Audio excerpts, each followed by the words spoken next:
Just briefly state that the Swedish EU presidency is very excited by the Schuman Forum that's going to be arranged later on today. As you know, the top two Swedish priorities are for our presidencies are supporting Ukraine and building partnership, and we think it really goes hand in hand. Ukraine is going to be a very important partner for the EU as a candidate country and as a prospect future member of EU and NATO, and we're going to be focusing a lot on our partnership with Ukraine. In addition, also we're investing a lot of energy into also creating a stronger cooperation between the EU and NATO. The EU and NATO has never worked as closely together as they have done in the run-up and during the war in Ukraine. We also welcome that we now have a new EU-NATO declaration which is going to be focusing on emerging technologies, space and climate change, and we think that's going to be very helpful for the future. So today's Schuman Forum will be very helpful for the Swedish EU presidency, and we're eager to expand further partnership because we think we're really important at this day and age. Thank you.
Good morning. Today we gather for the first edition of the Schuman Security and Defence Forum. European Union ministers from defence and ministers from defence and representatives from more than 50 partners around the world, as well as think tanks and academia, are here today at the premises of the European Parliament to discuss how we can together address common challenges and threats that we are facing. It is the first time that the European Union gathers around the table such a big number of ministers and security responsibles, actors, to talk about the current geopolitical and security challenges. In this very challenging environment today, there is no far away. Everybody is concerned. No country, no one acting alone can address the return of power politics, the mix of conventional and hybrid threats, the consequences of climate change, and the increased competition over natural resources. All these challenges have global consequences. With the strategic compass, we have embarked in a path to deepen and strengthen our cooperation with our close partners and create new ones. Russia's illegal war of aggression against Ukraine has been a wake-up call for us. We have done what was unthinkable months ago. This has raised interest and opened venues for new forms of cooperation. We are building a strong European defence. We are building a more capable Europe to defend its values and interests. In security and defense, we are progressing a lot. This makes us a more reliable and effective partner. And we want to engage more with our partners and to build stronger partnerships around the world. And today here, the premises of the European Parliament, our discussion will bring more light on what the European Union can offer and what we can do together. I thank a lot to everybody who come here responding to our answer, to our invitation, and looking forward for our discussions. I'm sure they will be profitable and show a way in order to improve the security in the world. Thank you.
Excellencies, ladies and gentlemen, could I please ask you to take your seats? Ladies and gentlemen, could I please ask you to take your seats?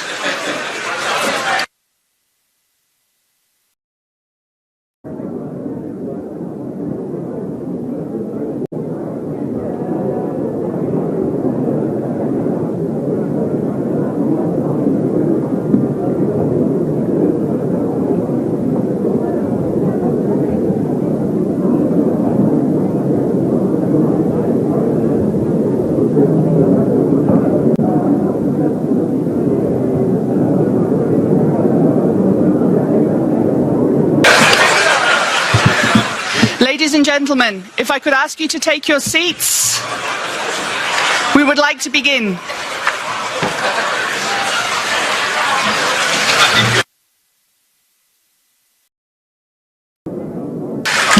Ladies and gentlemen,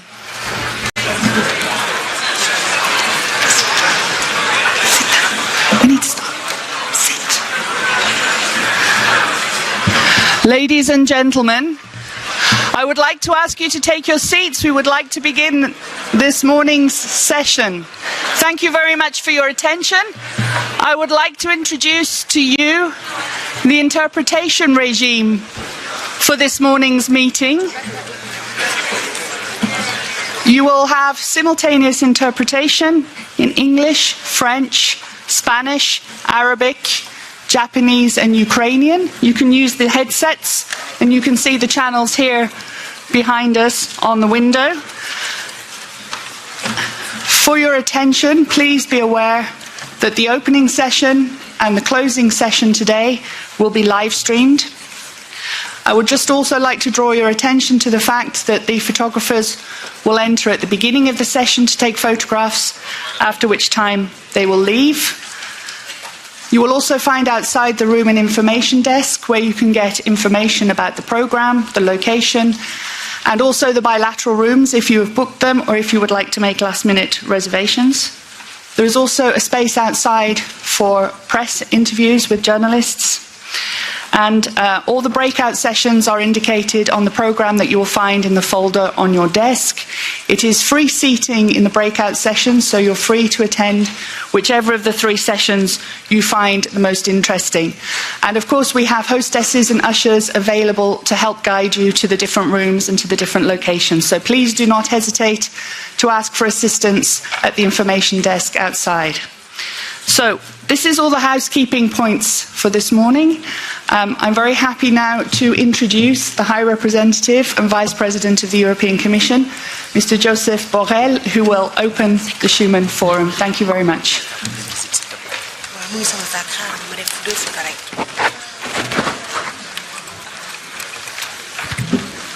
Good morning.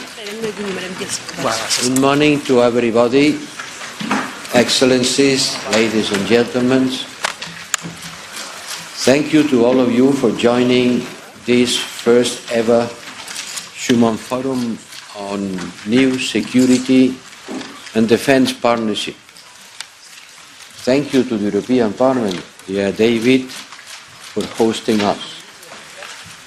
I see in this room many ministers from the 27 European Union member states and from more than 50 partners around the world.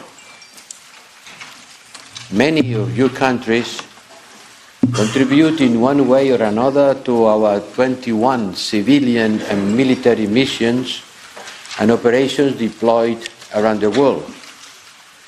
And with most of your countries, the European Union holds regular security and defence dialogues. But the reasons to organize this forum, and thanks once again for being here with us, go deeper than that.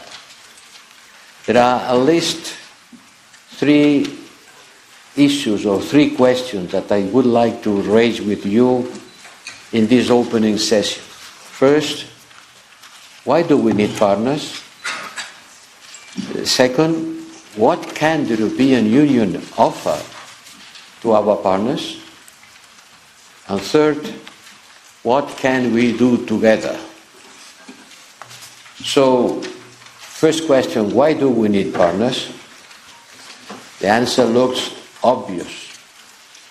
We are more than 1 year with the Russian brutal war of aggression against Ukraine, which has been a violation, a blatant violation of the rule-based international order, and vote after vote at the United Nations, we have seen states rallying behind a call for a just peace, not just for peace, for a just peace, and for Russia to withdraw from Ukraine and respect its territorial integrity and sovereignty. Our collective support to Ukraine has been impressive and must continue so that Ukraine and the international law prevail. But the core rationale for why we need partners goes beyond Ukraine. Yesterday, some of our ministers told us, you make a lot of phone calls about Ukraine. Yes, but not only about Ukraine. When matters, what worries us, goes much further than Ukraine. And we know that no one, no country, acting alone can address challenges as the weakening of multilateralism, the return of power politics across the world, the renewed assertiveness of authoritarian regimes, and the mix of conventional and hybrid threats that we are facing. The consequences of climate change and the increased competition over natural resources that will go from the Arctic to the Sahel region. On all that fronts, we need partners. And to partner is deeply rooted on the DNA of the European Union, because we, ourselves, the European Union, is based on cooperation among partners. And every European Union policy, including defence, is the result of cooperation. We change the logic of confrontation by the logic of cooperation. So it's logical that we see partnership as an essential part of our security and defence agenda. Just a few weeks, even days, after the start of Russia's aggression against Ukraine, the European leaders adopted what we call the Strategic Compass, which is an ambitious plan to strengthen our security and defence policy on the horizon of the next 5 to 10 years. And the fact that this compass includes a full chapter devoted to partnership is a clear message. We regard our security and defence agenda on the one hand, and our cooperation with partners on the other hand, as mutually reinforcing. Well, to answer the first question was quite easy, because it's quite evident. The second question is a little bit more difficult. How do we translate this principle into practice? How can the European Union offer? What and how? Well, let me think about the past, because it's maybe something that not many people know. The story of the European Union security 20 years ago. It's not something that we invented after the war in Ukraine started. 20 years ago, we deployed our first military operation in the Western Balkans, and then in Africa.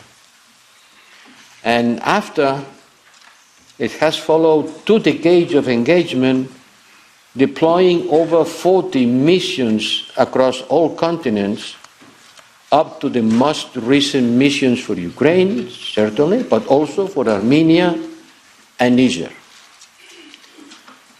But it's fair to say that our response to the war in Ukraine in particular has changed the way we, in Europe, we regard our security and defence agenda. At the same time, it has changed the way you, our partners, regard our agenda and the opportunities that it may offer. I can say that our resolve and our action has surprised many. We did not let Russia divide us. On the contrary, we have been and we continue being united, more united than ever. We have adopted 10 sanctions package to exert a maximum collective pressure on Russia. We have cut our dependency on Russian oil and gas in a matter of months. Frankly, no one could imagine that we were to be able to do it, but we did it.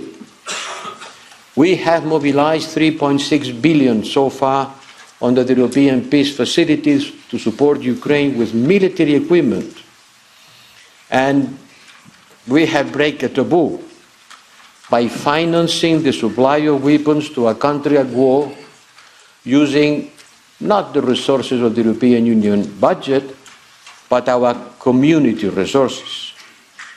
And we have deployed a training mission to train up 30,000 soldiers, Ukrainian soldiers, before the end of 2023. And now we are working together to jointly procure equipment and artillery and munition to replenish our stocks and to deliver more support to Ukraine to defend itself, and ramping the capacities of our defense industry, which is key. I think that putting all these things together represents an unprecedented effort for the European Union that was not foreseen. And I know from my visits around the world, with my discussions with many of you, that this new European Union security and defense agenda has raised interest and opened venues for new forms of cooperation. And many partners, from Africa to the Middle East and our eastern neighborhood, are increasingly asking for support in areas such as geospatial intelligence through our satellite center, cyber resilience, strategic communication, but also lethal equipment. Navies in the Americas, in the Middle East and Asia are increasingly interested to conduct joint activities with our naval operations. Let me mention Operation Atalanta, that has a very good track on this, with naval exercises conducted with Japan, with India and Oman, to name a few. So this brings me to the third question, the really important question towards the future. What can we do together? What can we do together? That's why we're here. Decades of security and defense partnership has shown us that we have to be humble, flexible, and pragmatic. That we need to listen to each other and to do lessons learned. Yesterday, one minister was saying to us, it's not a matter of not sharing the same values. Yes, we share the same values, but maybe we don't share the same priorities, and you don't take our priorities enough into your attention. Well, maybe. So let's be humble, flexible, and pragmatic, and take into consideration the priorities of all our partners. And looking and going for tailored approaches that reflects the realities of the country or the region where we are dealing with. Last year we adopted the strategic compass. I said there are a concrete number of new objectives. Allow me to mention some of them, on which I would like to hear your views today.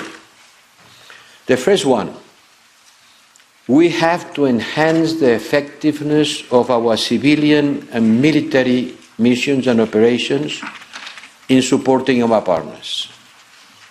We have to increase the effectiveness of what we do. We have drawn lessons from the challenges we face in the Central African Republic and in Mali. In both countries, our missions were not sufficiently backed by an effort to equip our partners. And the Wagner Group, which is a ruthless proxy of the Russian regime, has used it to its advantage, with the devastating results that we know for the local people and their security. So we need to adjust our way of working. And the strategic compass foresees the adaptation of our model of military missions. It should allow us to meet our partner expectations with more targeted training and equipment, more targeted and more partnership. For example, the new training mission in Niger is going to be a new military partnership mission. It was launched last month with focus on maintenance and logistics, with a light but a scalable footprint. We want also to apply more systematically the train and equip, not only train and equip model to our civilian missions. And this approach has already been providing good results in Niger and Somalia. We are now preparing a new mission in the Republic of Moldova to strengthen its capacity to counter hybrid threats. Second, we use a broad understanding of security and want to put more emphasis on prevention. Let me cite the case of the Gulf of Guinea. We don't have to run behind the crisis, but to prevent the crisis from happening. And the Gulf of Guinea is a case in point. They need an urgent support to tackle the spillover of the terrorist threat from the Sahel region. And instead of large military training missions, we need small, agile teams of experts and trainees from the military, but also from the police, that could be deployed quickly to address a specific request for targeted trainings, advice, intelligence, or equipment. And our planners are currently visiting the countries in the region to put this new approach in motion. Prevention is also increasingly guiding our civilian missions. Early this year, we established a civilian monitoring mission in Armenia in the areas of the border with Azerbaijan.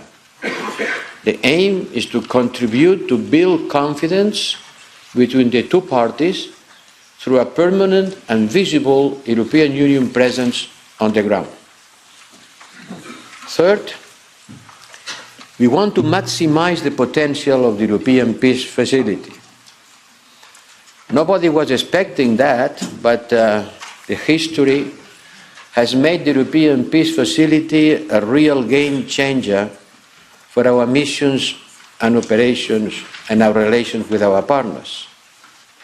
We used the European Peace Facility so much during this first year of existence, over the 4.5 billion allocated, that the Council had to replenish it last December.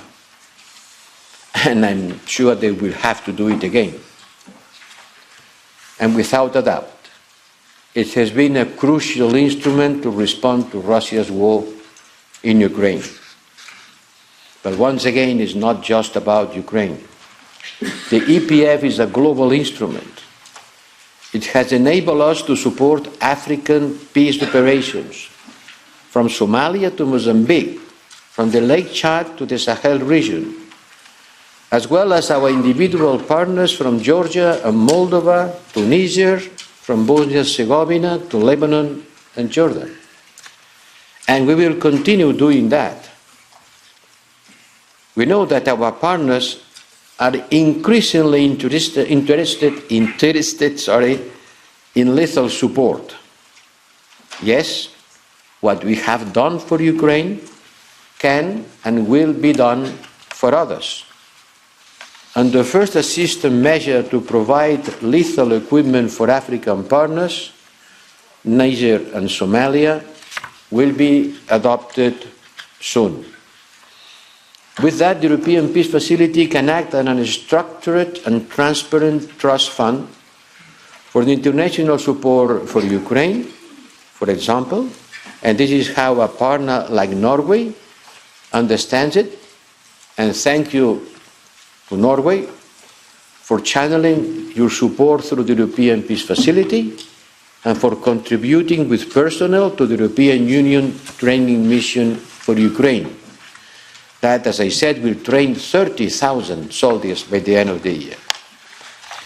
Fourth, we have to strengthen our own resilience, and we are ready to help our partners to build their own. We underline that cyber, hybrid warfare, foreign interference and manipulation of information are critical dimensions for our partnership. We need and we want to strengthen our cyber dialogues with key partners, such as the United States first, but also with Japan and South Korea, to compare intelligence and coordinated sanctions against the perpetrators of cyber attacks. This will be more and more necessary because these cyber attacks will happen more and more often. For example, the Russia cyber attack on the satellite communication provider Viasat just before the start of the invasion of Ukraine, had far-reaching consequences, and we were quick to coordinate our response with the US and other key partners within the G7. Soon, we will also be able to dispatch hybrid rapid response teams to address requests from our partners to identify vulnerabilities, investigate and provide concrete support. Fifth, and I am finishing, we want to train and exercises with our partners, starting this year with the maritime domain. And we have the right tools to do so. Operation Atalanta has already developed from anti-piracy of the coast of Somalia into a broader maritime security operation covering a large spectrum of tasks in a much larger theater. First it was against piracy in the coast of Somalia, now it's a full security provider for the maritime roads along the coast of Africa.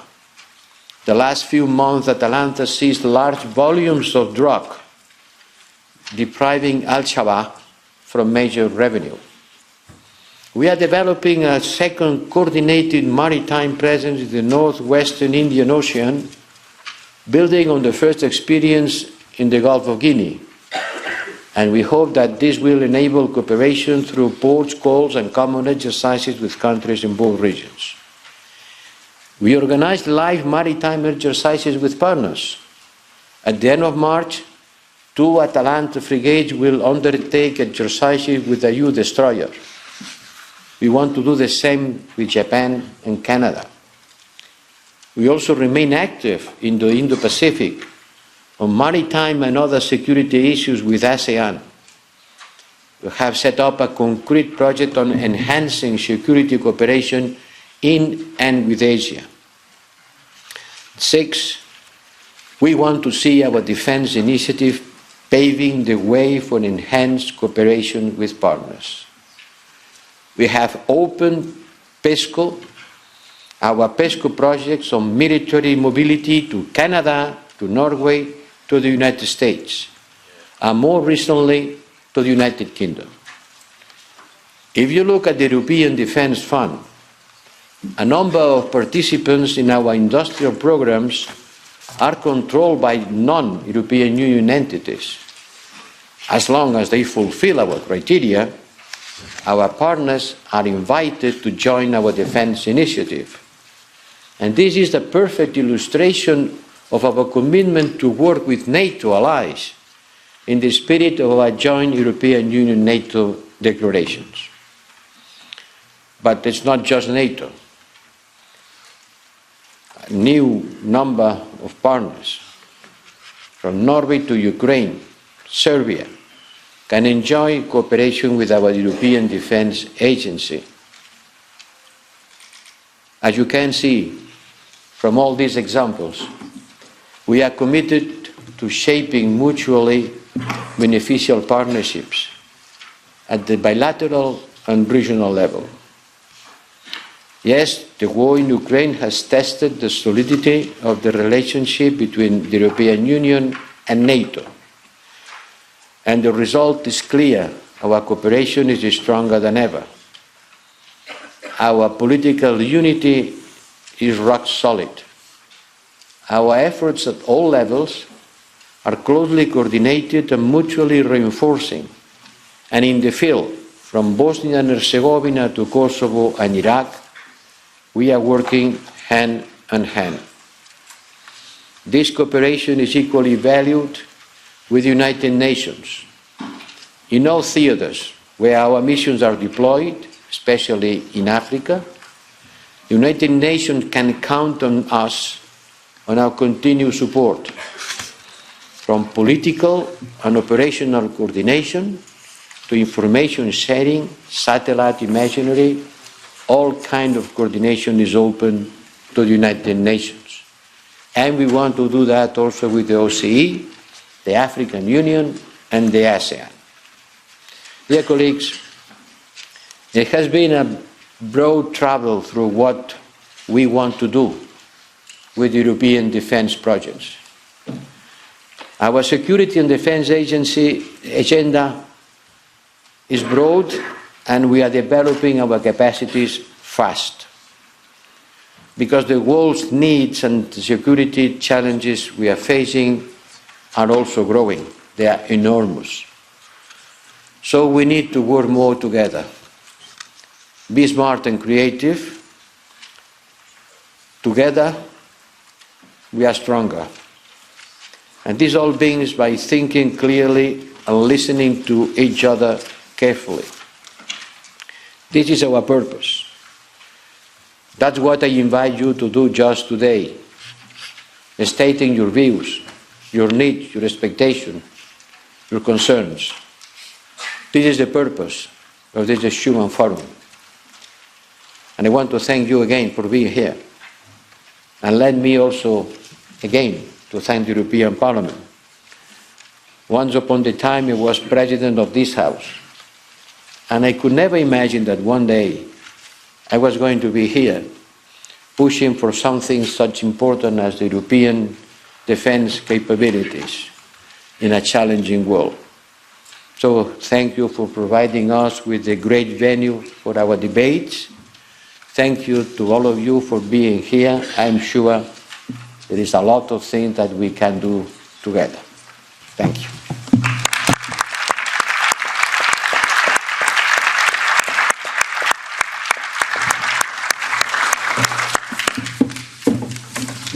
And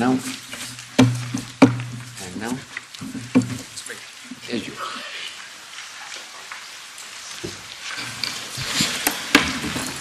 Thank you, High Representative. Dear Ministers, Members of Parliament, Your Excellencies, ladies and gentlemen, welcome.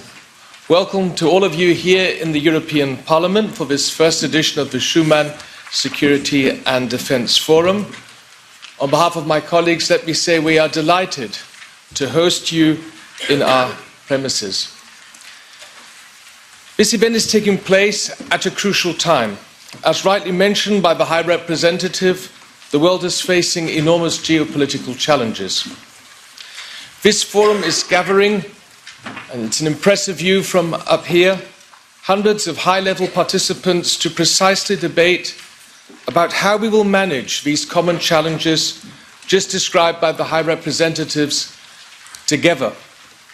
I am glad to see that the programme of today's Schuman Forum focuses on how to leverage our partnerships in building security and defence together, how to reinforce our collective resilience, how to respond jointly to crisis, securing our seas and maritime space, and most of all, how to uphold multilateralism and a rules-based international order. We are at the most significant turning point in our foreign and security policy since the end of the Cold War. The rules-based international order, founded on international law and the institutions of multilateralism, is under ever-increasing risk. Russia's war of aggression against Ukraine is an attack on the foundations of exactly this multilateral rules-based global order. And China's growing assertiveness and policies present challenges that need to be addressed. It is important to reiterate the key role of the United Nations in promoting effective multilateralism and protecting universal rules and values. The European Parliament, as you may know, is a staunch supporter of multilateralism and pushing for a stronger partnership between the European Union and the United Nations on common priorities. As regards external policies, the European Union is quickly adapting to these realities by making sure that our means are consistent with our objectives. The EU responded to the Russian war of aggression with a coherence and determination rarely seen before. Together with our international partners, we launched a series of sanctions that are having a severe impact on the Russian economy. We mobilized enormous additional funding for Ukraine and, as pointed out by the High Representative, for the first time delivered weapons to a country under attack. The Schuman Forum is a key deliverable of the fourth pillar of the EU strategic compass, the so-called partner pillar. In a recent resolution, the European Parliament considered the strategic compass adopted in March 2022, exactly 1 year ago, as an important step towards a genuine European defence union and must form the foundation of developing a common strategic culture at the level of both the European Union and our 27 member states. The strategic compass coordinates the multitude of initiatives that have been launched in recent years. In doing so, this strategic compass contributes to a genuine European defence union, interoperable and complementary to our successful NATO alliance. The implementation now is crucial. As underlined both by the EU strategic compass and this NATO strategic concept, we are at a key juncture for Euro-Atlantic security and stability, more than ever demonstrating the importance of the transatlantic bond, calling for closer EU-NATO cooperation as NATO remains the foundation of collective defence for its allies and is so essential for our Euro-Atlantic security. To conclude, a more effective foreign policy must not align with a stronger security policy, but also requires us to all intensify partnerships.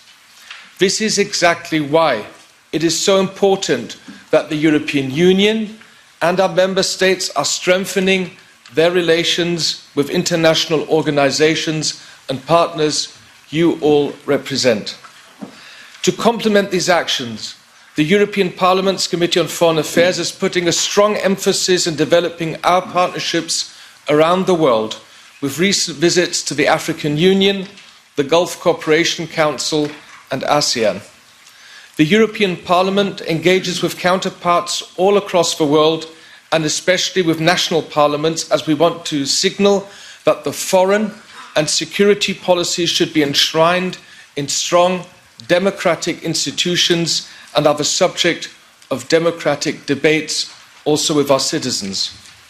From the perspective of the European Parliament, the only institution at EU level directly elected by the citizens, all these actions need to be properly understood and well accepted by our citizens, especially at a time when authoritarian actors challenge our interests, values and democratic principles using multiple means, political, economic, technological and military, on our continent. Ladies and gentlemen, I wish you a fruitful debate and exchanges. Thank you.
Ça s'appelle, c'est sur l'Europe, ça s'appelle changer ou périr. Changer ou périr. Alors, vous dites ça. Oui. Ça ne peut pas rester comme c'est là. Non. Mesdames et messieurs, ladies and gentlemen, ministers, dear friends, c'est un très grand plaisir et un honneur. it's a great pleasure and an honour for me as the Vice President of the Jacques Delors Institute in Paris to act as moderator of this first session of the first Schuman Forum. Josep Borrell, our High Representative, has just highlighted the three essential questions. Why do we need partnerships? What can the EU offer? What can we do together? Let me just add something as someone who works in a think tank, i.e. as someone who is not a politician. We are living through difficult times. We are living in dangerous times. Faced with the Russian aggression against Ukraine, Europe is going through a geopolitical revolution throughout the whole world. The security situation is changing at a vertiginous speed. And faced with the complexity of these crises and the way in which they're interconnected, more than ever, what we need is to take time out for thought and reflection. And to work together, as Josep Borrell said. We need intelligence, we need innovation. Personally, I'm not sure that the way in which we dealt with security in the past is going to be the way in which we should deal with it in the future. But one thing that is sure is that all of us need to cooperate. For the European Union, partnership and cooperation is vital. And the fact that you are here proves that that goes for your countries too. So let me reiterate my thanks. And I share with them the most important challenge that we have to face today is the timing. You are 6 very important persons coming from 6 very important countries or institutions. You have many things to say, very important, maybe proposal to make. But I'm afraid, and I'm sure, we have to finish at 10:30. I mean, we cannot go more than that. So we don't have even the 1 hour I was promised to have. So please, forgive me in advance. I will have to be very tough. You will have no more than 3 minutes, maximum 4, for your preliminary intervention. And I will begin, as we say en français, à tout seigneur, tout honneur, with the presidency of the EU, Minister Paul Johnson, and you know that you will have 1 minute more than the other because you are the presidency of the EU. Please, you have the floor. Thank you very much, Nicole. And in a spirit of partnership with my fellow colleagues here, I will try also to stick to 4 minutes so we can share the time together. I also like to thank Joseph also and the EIS for arranging today's seminar on First Schuman Forum on partnership. I think it's very important. As you might know, the Swedish EU presidency's 2 top priorities are supporting Ukraine and building partnerships. And we think this goes hand in hand, of course, as Ukraine is a candidate country and a future member of the EU and NATO. Now, of course, we support Ukraine in many different ways. In Sweden, of course, we support it on a bilateral basis. And I'm proud that Sweden is sending tanks, we're sending infantry fighting vehicles, and we're sending howitzers. So our bilateral support for Ukraine so far has been the net value of about 1.5 billion euros in 1 year. But I think it's even more important what we do on an international level. Of course, we have the US leadership under the Ramstein format, which has been very helpful. But I think I'm also glad that the EU is very committed to supporting Ukraine. Just as Joseph said, EU Man Ukraine, I think, is a very important milestone for us, being able to train 30,000 Ukrainian soldiers in 1 year. Yesterday's announcement was also a very important milestone in the EU having the ability to provide the Ukrainians with artillery ammunition, 1 million shells in 1 year. I think that's a very important milestone as well for the EU as a security provider and supporting Ukraine. I always say that supporting Ukraine is the right thing to do, but it's also the smart thing to do, and it's also about investing into our own security. And we will be with Ukraine as long as it takes in order for them to regain their freedom and territorial integrity. At the same time, we cannot take a strategic timeout from other challenges that the EU is exposed to. I'm thinking about increased global competition. I'm thinking about an increasingly assertive China on the international stage. I'm also thinking in terms of the Wagner Group's expansion in sub-Saharan Africa. We need a common strategy on combating the Wagner Group's expansion in Africa. I want to be clear there. Sweden has also proposed that we should have a Stratcom initiative to debunk Russian misinformation and disinformation directed against Africa. I think that's also very, very important. Now, also on partnership, let me also say how much we value also an increasing partnership between the EU and NATO. EU and NATO has never worked as closely together as they have up until the run-up and during the war in Ukraine, and that's very good. Now, of course, we can also build on the new EU-NATO joint partnership declaration that was launched in January. I think it includes very interesting aspects for new dimensions of cooperation, such as climate change, such as space, and such as emerging and disruptive technologies. And PESCO, as Joseph said, I think that's a very good case in point where EU and NATO can really make a difference in cooperation. I think there's another reason also for deepening EU-NATO cooperation, and that is, of course, increasing overlapping membership.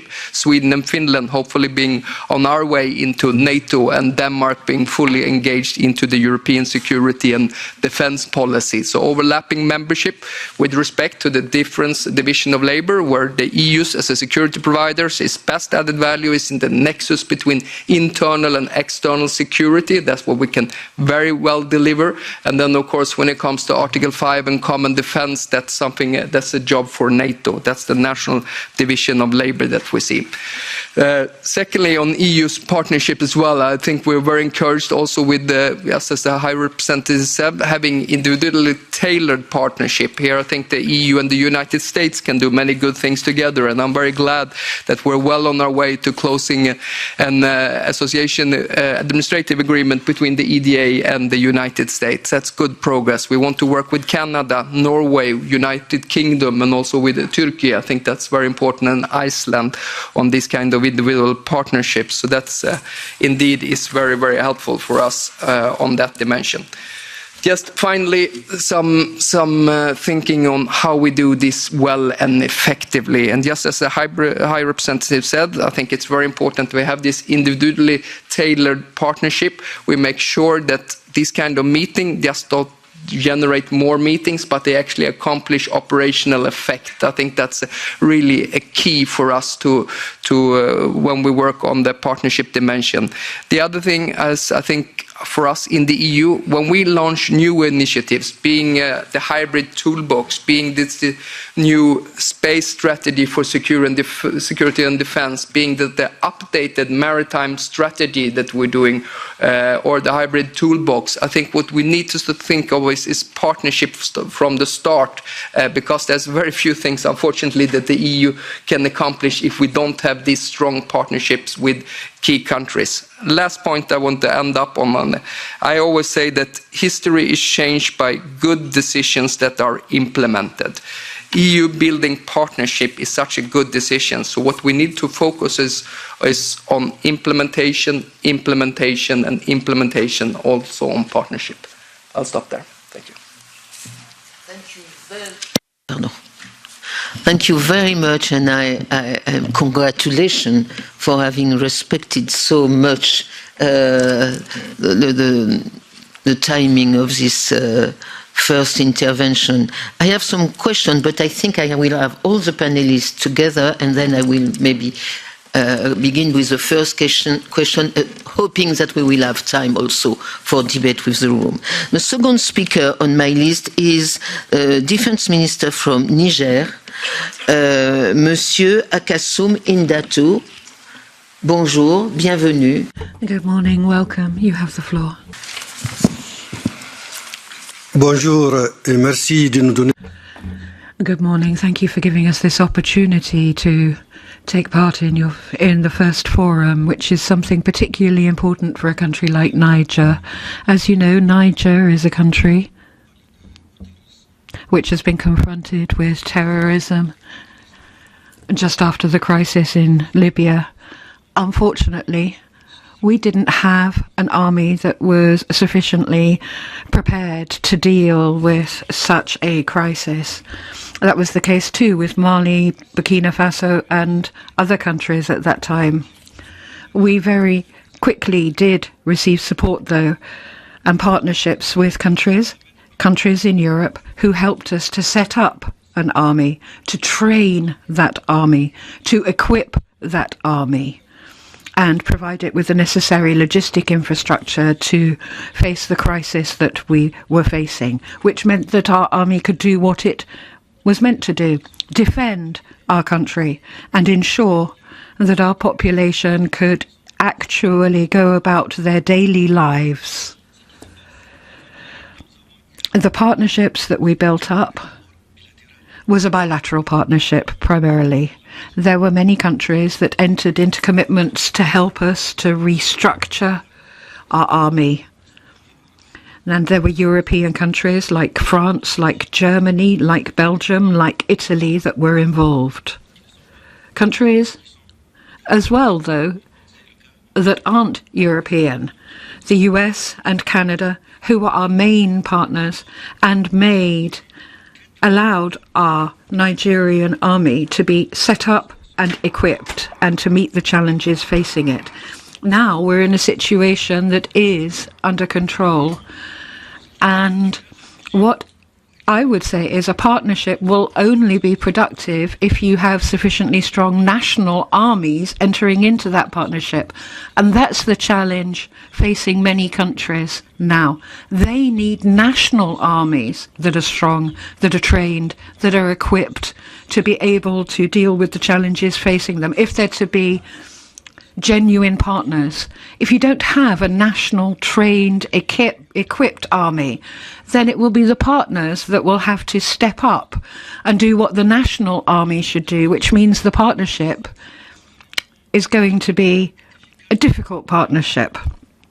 And then another point, time for partnerships.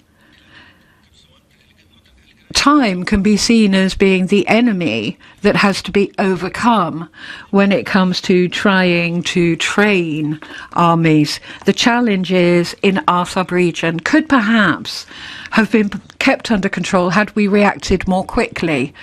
But we felt at the time that things would work out. And as such, the terrorists actually were allowed almost to develop. They took advantage of the situation that existed. And also, what we saw was that young people were sucked into the crisis. They were sucked into supporting terrorists because we didn't react quickly enough. So had we, from the outset, done everything necessary to keep the situation under control at the time with the necessary resources, then the situation would not have exacerbated. Unfortunately, we put our faith in Allah and the terrorism developed. And that's the case now with some countries, I believe, who are almost under the yoke of terrorism because they didn't use the time as they best could. And secondly, another point is that we didn't manage our resources as well as we could. And again, the same lesson could be learnt by other countries. And people believed as well that as soon as our partners arrived, we would be able to roll back terrorism. And if people didn't see results immediately, then they got very impatient and they felt that democracy couldn't actually deal with the situation. But our conviction in Niger was that this was not the case. And we, therefore, stood up to the Wagner Group and its propaganda that was spreading the message that I just told you about. And we've worked harder with our partnership countries. And we have been working with the European Union to prove that the Wagner Group message is wrong. So I think it's absolutely vital that we act in time, that we ensure all the ingredients are there to be able to act agilely to achieve your results. And that is going to have an effect on the countries where we become involved. Obviously, at a local level, there's another situation. You've got local conflicts because terrorism sets up roots everywhere, particularly where you have economic conditions which are difficult and where you have local conflicts acting as a breeding ground. You have to ensure that at local level, therefore, your local governors are aware of the situation and can actually calm things down before they get out of hand. I think that partnership should help us at that level too. And we need training. We need training for our armed forces, security forces. We need to equip those armed forces. We need infrastructure and logistics for those forces. And that's something that will only be possible through our partnerships. And I think today, if we can do something to stop and roll back terrorism, then that is vital. But, as I said, the national armies of the different countries that could find themselves in this situation in the short term should be thinking now about training themselves, about equipping themselves, so as to be able to control the kind of outbreaks that we experienced. That's what I wanted to say on partnership. In Niger, we have benefited greatly from our partnership. We're currently in a phase with the European Union where we're working very hard to build a new partnership where our countries can genuinely roll back terrorism once and for all. Thank you for your attention.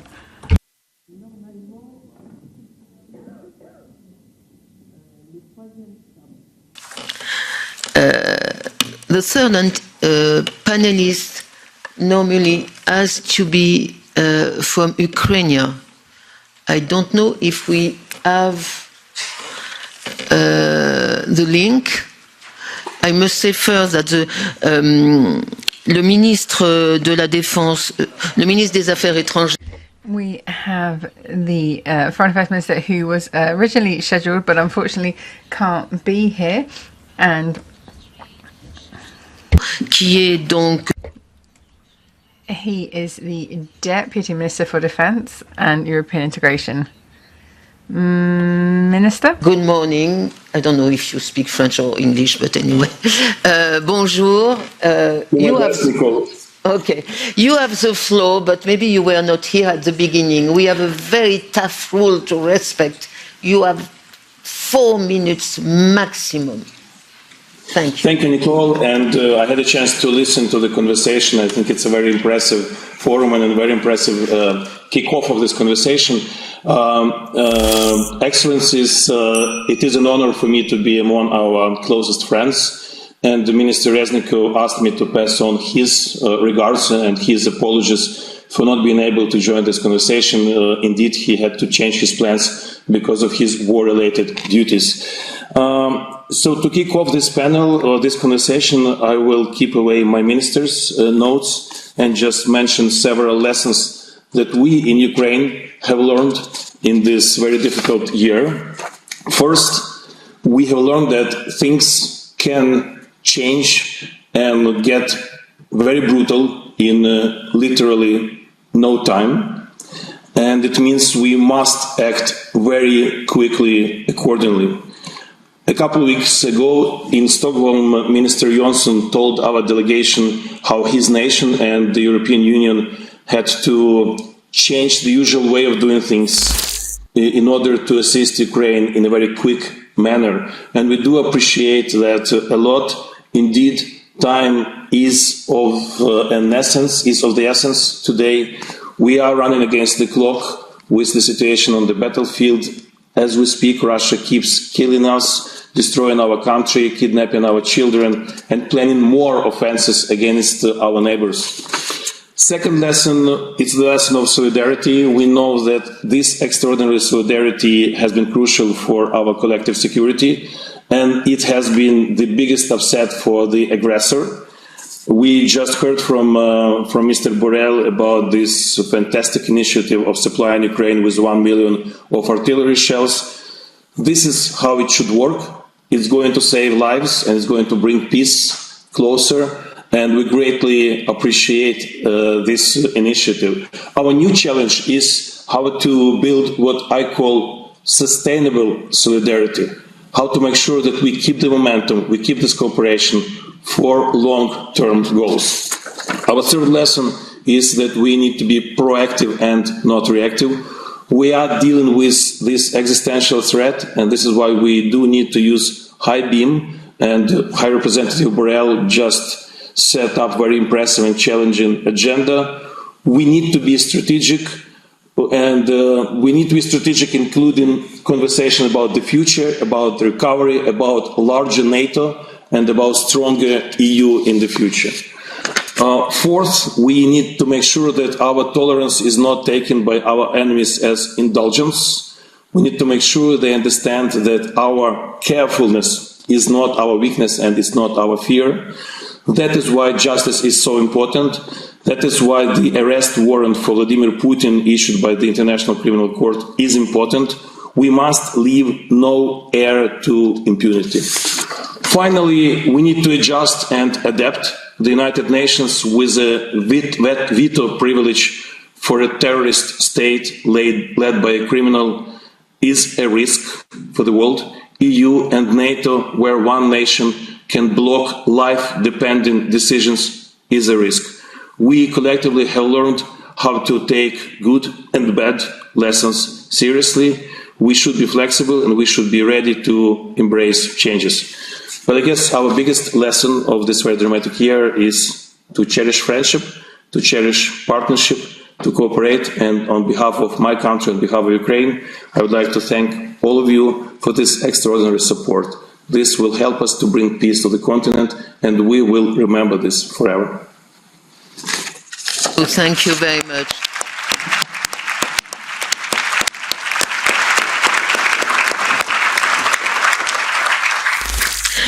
We are going to continue our debate. As a chairperson, I can already say that I have 3 messages already from the beginning of this session, which is from the EU presidency that the EU must look for tailored partnership and not global one. I think this is a very big evolution of EU security. From the Ministry of Defense of Niger, I think you have said something very important, that we cannot have only partnership with states if we don't take into account the société. Pas seulement des partenariats avec les États, mais nous devons... Not just creating partnerships with countries, but I think it's important to understand that we can't have security partnerships without economic development partnerships with these countries as well. I think that's also an important message. And then thirdly, from our Ukrainian friend, I think there are 2 things which are absolutely vital here. The partnership and the solidarity need to be sustainable, which has not always been the case from previous ESDP mission, especially in Africa, in my view. And that we must not only have tactical partnership, we must have strategic partnership, speaking about the future, the long-term trend. So this is my first conclusion, and I am happy to give the floor to the ministry from Japan, Tashiro Ino, who is State Minister of Defense. Monsieur Ino, you have the floor. Hello, good morning, ladies and gentlemen. To the translator. Thank you for your cooperation.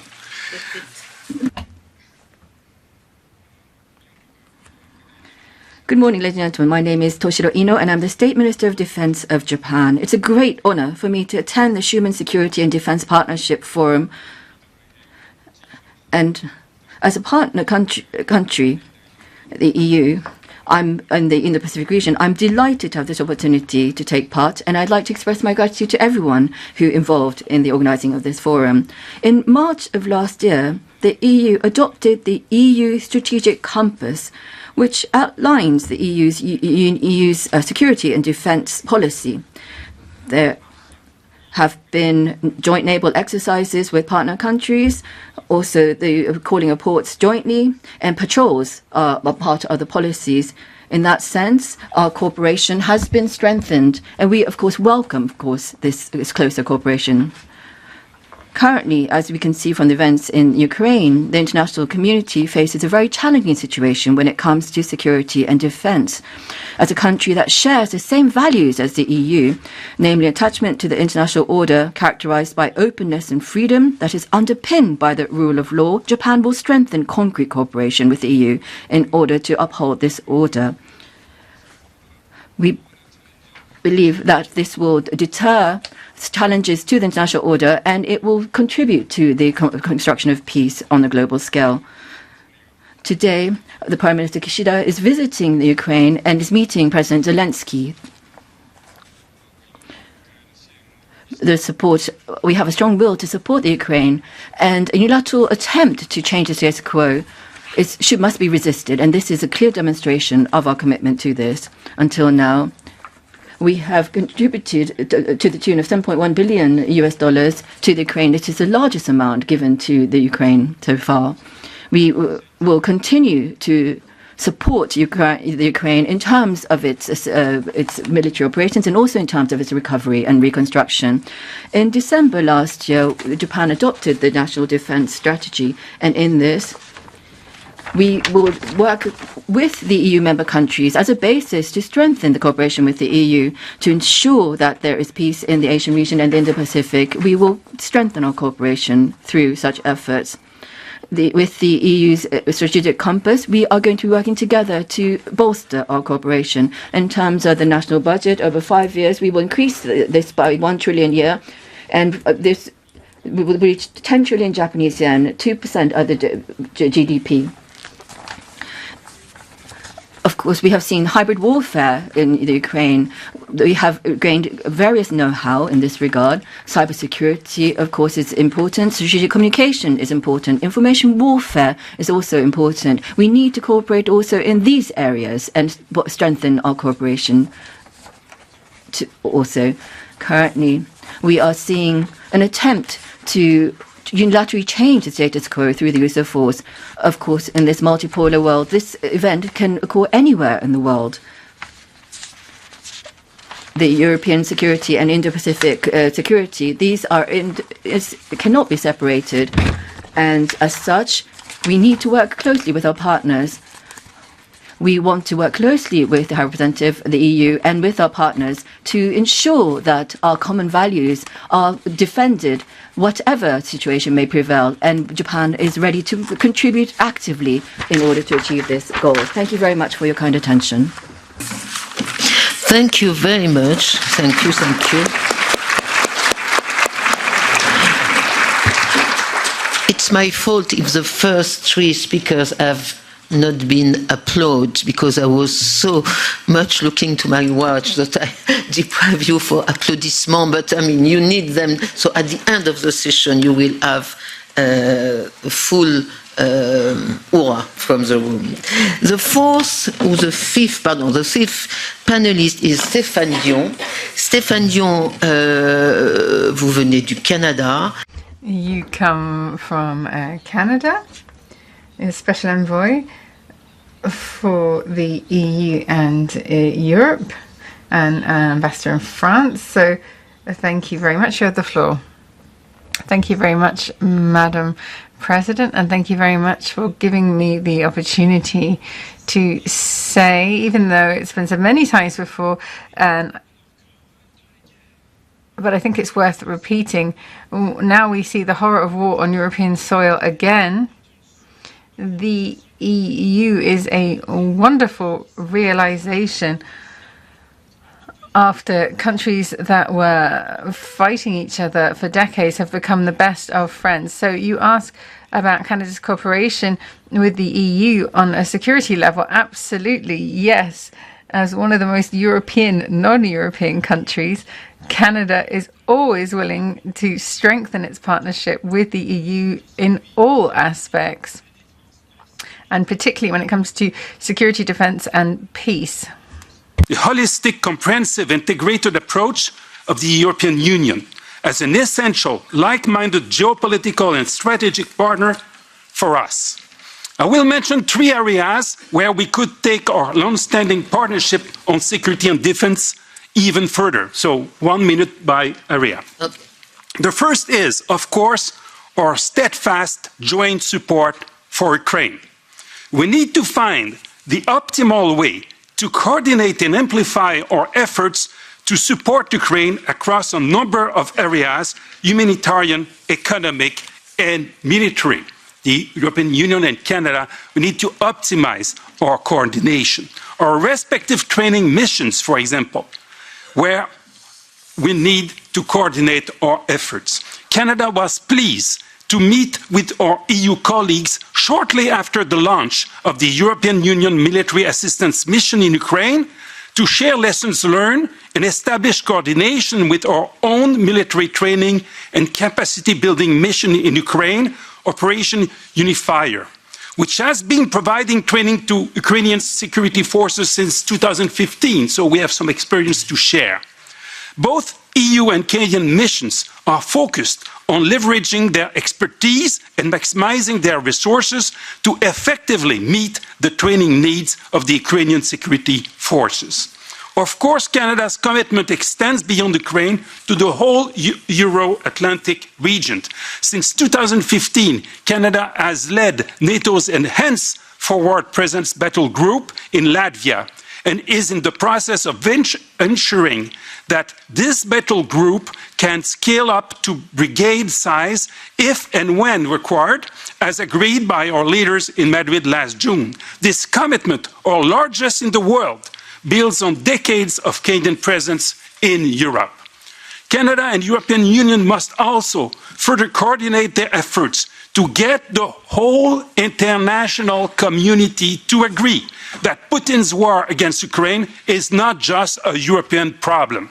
It is a threat to universal fundamental values and internationally agreed principles such as territorial integrity, national sovereignty, and protection of human life, all of which are enshrined in the United Nations Charter. It is in the interest of every country in the world to make clear once and for all that the country gains nothing but by trying to invade its neighbor.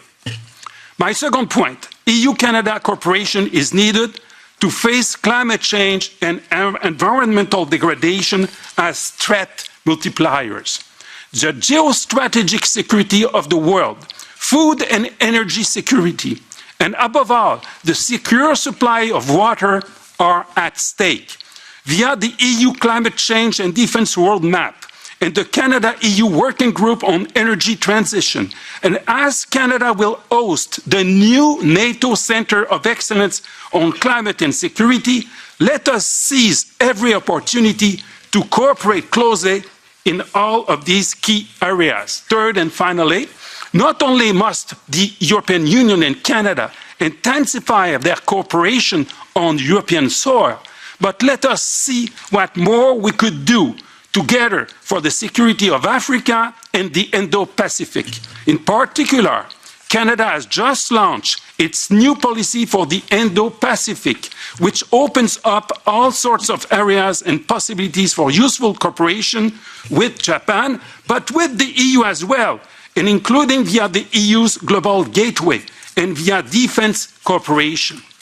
Following President von der Leyen's recent productive trip to Canada this month, we hope to hold the next Canada-EU summit this year, again in Canada, and as you see, we'll have many challenges that we will need to address, including the 3 I just mentioned: unwavering support for Ukraine, for ecological transition, and for Africa and the Indo-Pacific. Thank you. Merci beaucoup. Merci beaucoup à vous aussi. Thank you very much to you as well. Now, from those last couple of speeches, I would particularly like to recall the very important added value from Japan to our strategic partnership and the message from Canada about not duplicating our efforts. And it's important to have those partnerships so we don't have redundancies. And then last, but certainly not least, we have Gillian Smith, who is the permanent representative to NATO. You have the floor.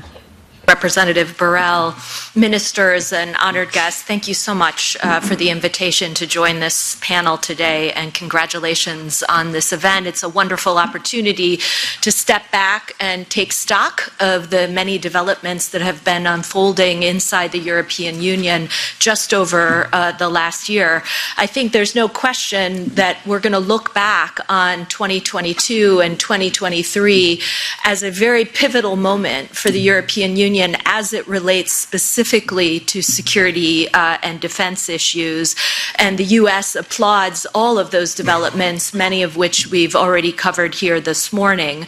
But from the strategic concept that was rolled out recently and is a key part of the EU's strategic evolution to the very concrete actions that we've all talked about today, it's really been a remarkable collection of action coming out of Brussels, coming out of the European Union, and it's making a real difference in security around the world, not just in Ukraine, where we've seen the European Union take many steps forward, particularly with the European Peace Facility.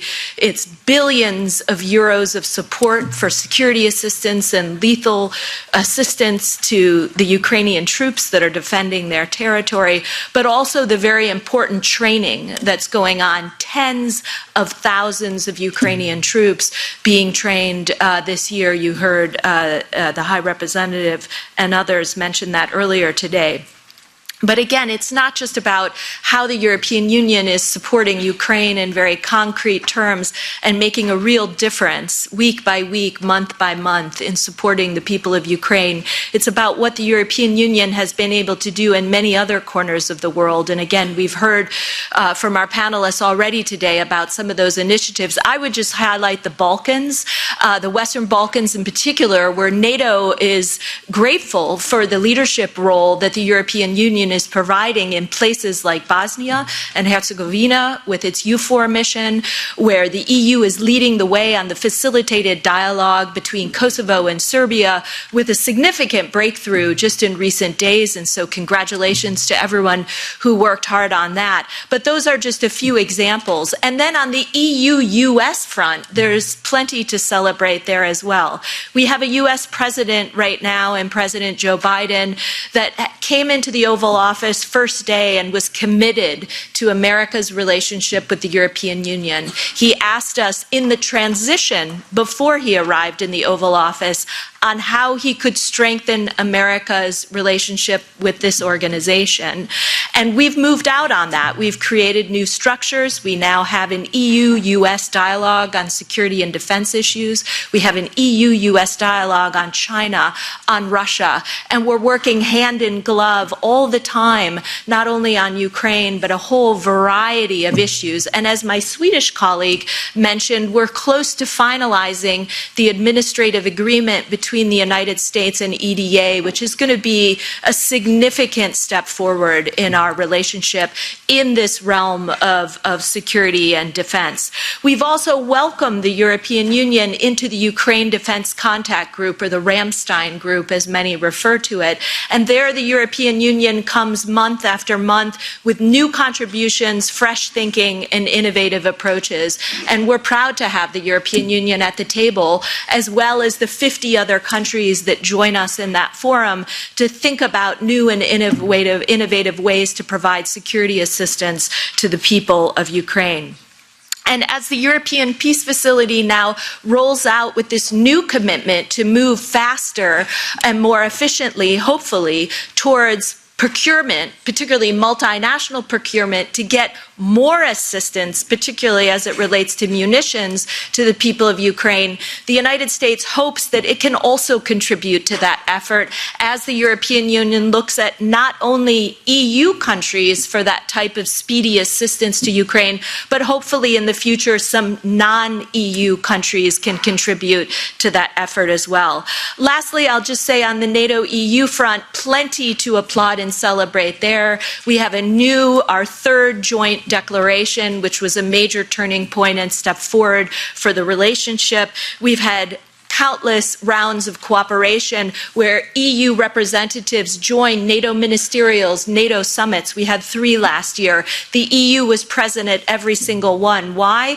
Because NATO and the EU are working hand in hand on the challenges that are unfolding inside Ukraine, and we want that relationship to be stronger. In closing, though, I would say that there's more to do, much more to do in the NATO-EU relationship.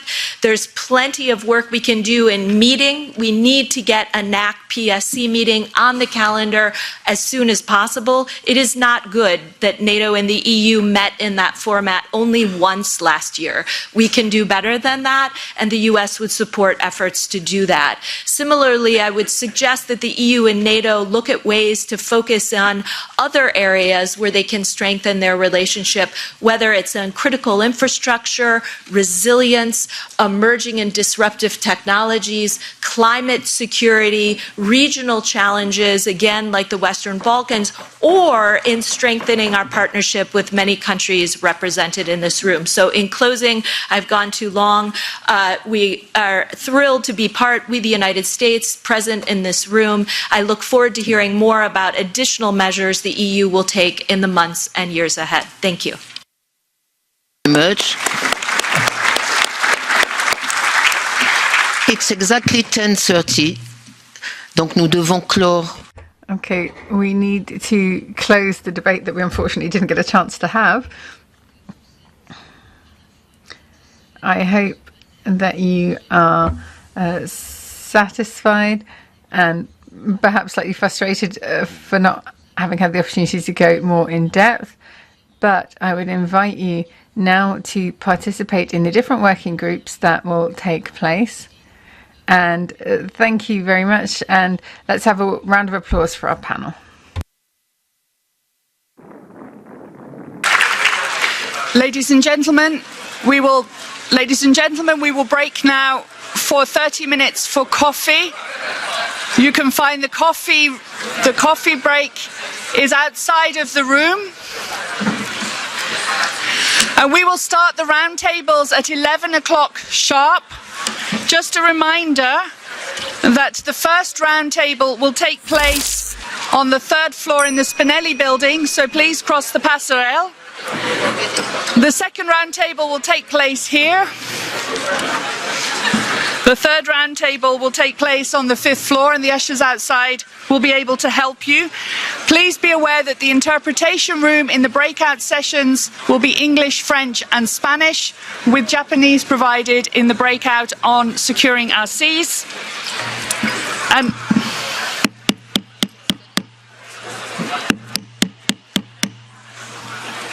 please excuse me just for one moment. We have 30 minutes for the coffee break. Please be in your room for the breakout at 11 o'clock because we have to make sure that our interpreters are able to cover all of the meetings that we have. As I said, the second breakout on resilience will take place in this room. The breakout on responding to crises will take place across the passerelle, and the breakout on securing our seas will take place on the 5th floor. So please, if I could ask you to be in your breakout room at 11 o'clock, and the coffee bar is outside on your left. Thank you very much.